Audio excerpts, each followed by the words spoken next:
shine so bright, you might go blind, blind, blind. When I walk through, they close their blinds.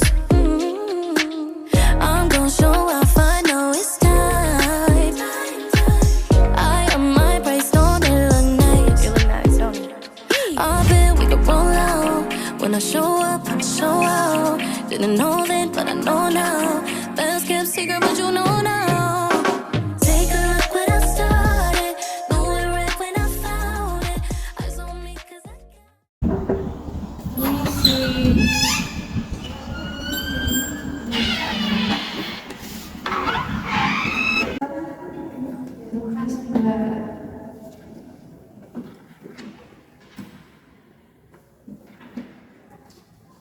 Perkenalkan Ibu, nama saya Mas Roro sebagai ahli gizi di rumah sakit ini. Ibu ada yang bisa saya bantu? Gini Mbak, saya kemarin sudah periksa di rumah sakit, terus mendapatkan surat rujukan konsultasi juga masalah gizi saya. Bisa saya lihat surat rujukan seperti apa ini Mbak? Izin saya lihat ya.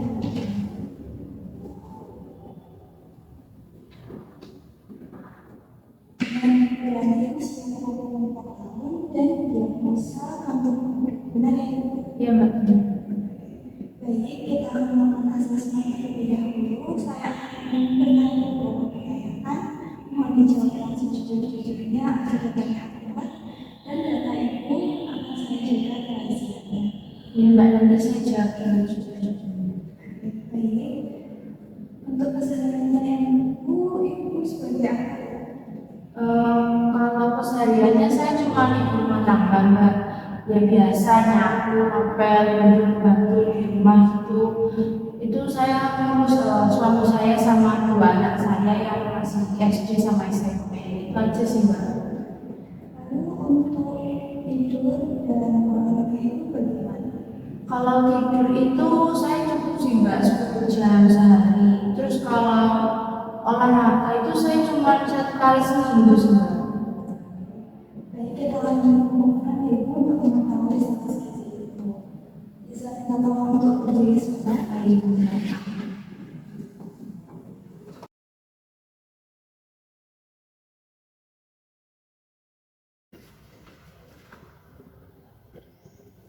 Dari hasil pengukuran Ibu tadi, berat badan 65 gram dan tinggi badan Ibu 160 cm.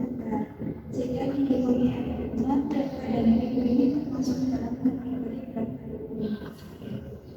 Apakah Ibu sebelumnya sudah melakukan pemeriksaan berat badan Ibu? Sudah Mbak, sudah tes.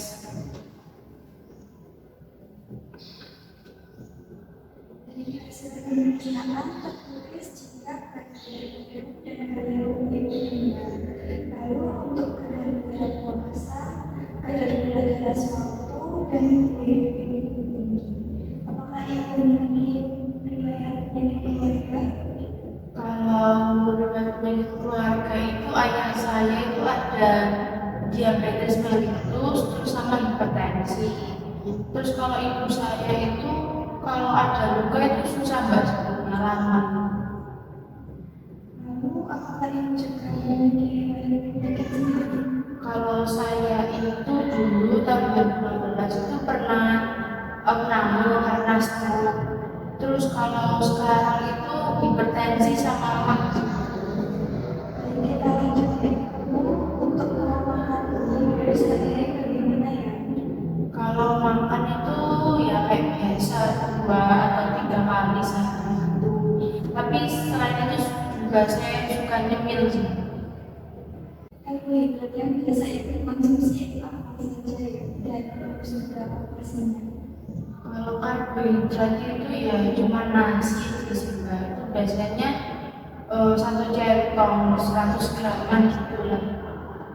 Lalu untuk protein hewani dan juga protein. Kalau hewani itu saya cuma makan ayam sama telur ayam. Kalau ikan itu saya kurang suka. Terus sama kalau nabati ya biasa tahu tempe. Terus sama pekerjaan kentang aja sih. Untuk cara pengolahan sendiri bagaimana ya? Kalau pengolahan saya biasanya ya simpel aja sih Mbak, saya goreng gitu, jadi kayak tahu tempe goreng, ayam goreng gitu. kalau kadang itu kalau pengennya gurih-gurih ya saya masak lodeh. Lalu untuk konsumsi sayurmu seperti apa? Kalau sayur itu saya cuma makan bayam, kol sama sawi aja. Biasa saya masak sayur asam, jagung gitu. Terus kadang juga timun saya pakai buat lalapan. Kalau jus itu biasanya saya pakai jus tomat. Lalu untuk buah-buahnya apa ibu juga sering mengkonsumsi? Kalau buah-buahan itu saya kurang suka mbak. Saya cuma bisa makan itu pepaya, belimbing sama apel aja. Lalu untuk minuman dan camilan yang biasa ibu minum apa saja ya? Kalau minuman itu teh sama air putih itu biasanya 2 kali lah masing-masing sehari. Terus kalau cemilan itu ya gorengan, terus saya suka beli agar-agar sama jajanan pasar di depan rumah. Untuk lainnya apa ibu juga menggunakan gula? Kalau iya kira-kira seberapa? Kalau teh itu ya cuma 1 sendok makan aja. Baik, kita lanjut ibu. Untuk pola makan ibu belakangan ini seperti apa?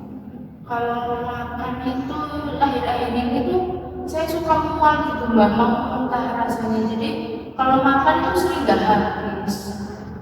Kita lanjut untuk memperjelas hasil analisis ibu. Apakah ibu sudah mengetahui sebelumnya tentang diagnosis ibu?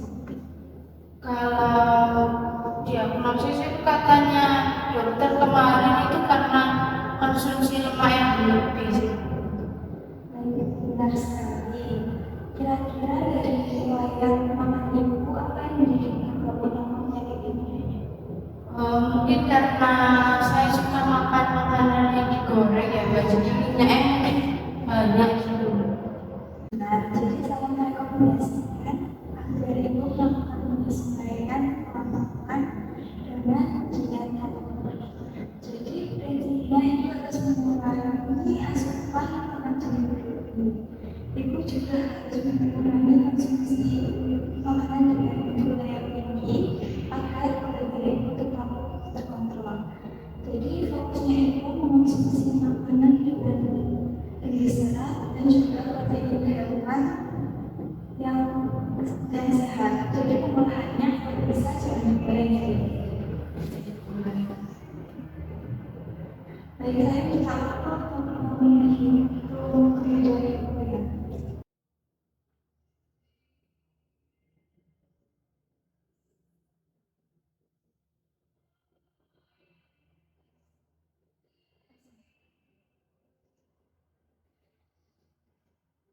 Sudah saya katakan ya, jadi kebutuhan energi ibu itu sebesar 1.823 kilokalori, untuk kebutuhan proteinnya 75 gram, dan lemaknya 50,6 gram, dan karbohidrat 266,9 gram.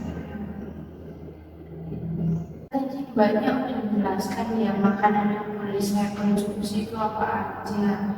Berarti untuk karbohidratnya itu gak cuma nasi putih biasa gitu ya mbak, bisa nasi merah, terus bisa oatmeal, gandum gitu ya mbak.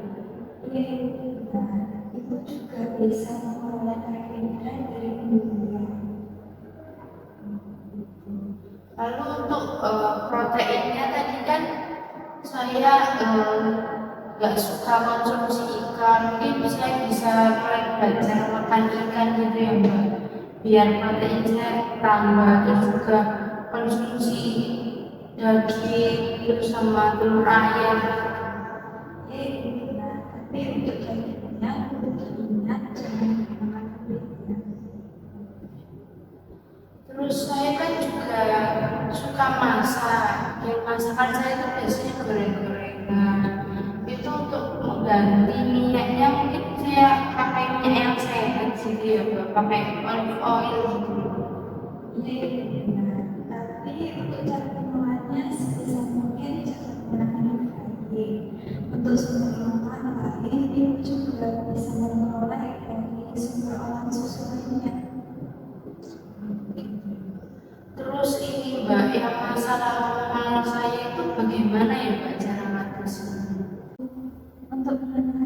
Ibu ini bisa menuju porsi makan kamu menuju beberapa bagian kecil untuk dimakan sesekali. Di sini saya akan melihat mengenai nyayat ibu. Di sini sudah ada penjelasan mengenai ibu, apa itu kegiatan tertentu, bagaimana syaratnya dan bagaimana cara melaksanakannya. Terus ini juga ada daftar makanan penumpang. Di sini sudah saya mengenai mana makanan yang seharusnya dikonsumsi dan mana makanan yang bisa dikonsumsi. Sehingga ibu bisa membacanya kapan saja. Terima kasih Mbak. Nanti coba saya terapkan saran-sarannya ya Mbak. Terus makanya untuk mengetahui bahwa diet saya ini berhasil atau enggak itu bagaimana? Bisa mengontrol dari diri sendiri apakah masih ada gejala mental atau masih ada gangguan lainnya. Ibu bisa melaporkannya pada kunjungan berikutnya. Baik Mbak, terima kasih atas informasinya. Ibu saya akan selalu bersedia untuk membantu ibu untuk meningkatkan kesehatannya. Apakah ada pertanyaan yang ingin ditanyakan lagi? Sejauh ini sepertinya sudah jelas ya Mbak. Baik, ibu sebelum konsultasi ini berakhir, bisa ibu untuk menyampaikan kesimpulan. Tadi itu terkait dengan diagnosa saya itu kemungkinan karena pola makan saya yang sepertinya kurang benar ya Mbak. Saya bisa dengan memperbaiki itu mengurangi konsumsi lemak, terus memperbanyak serat, terus untuk proteinnya juga ditambah. Lalu untuk cara makannya itu biar nggak mual muntah mungkin bisa makan sedikit tapi itu sering gitu Mbak. Baik, ibu sudah sangat jelas ya. Sudah tidak ada yang menanyakan lagi. Jika ada yang ditanyakan, tidak perlu ragu untuk bertanya kepada saya. Saya menyediakan pertemuan berikutnya dan minggu depan. Baik Mbak, terima kasih. Baik, ibu, terima kasih. Mari saya akan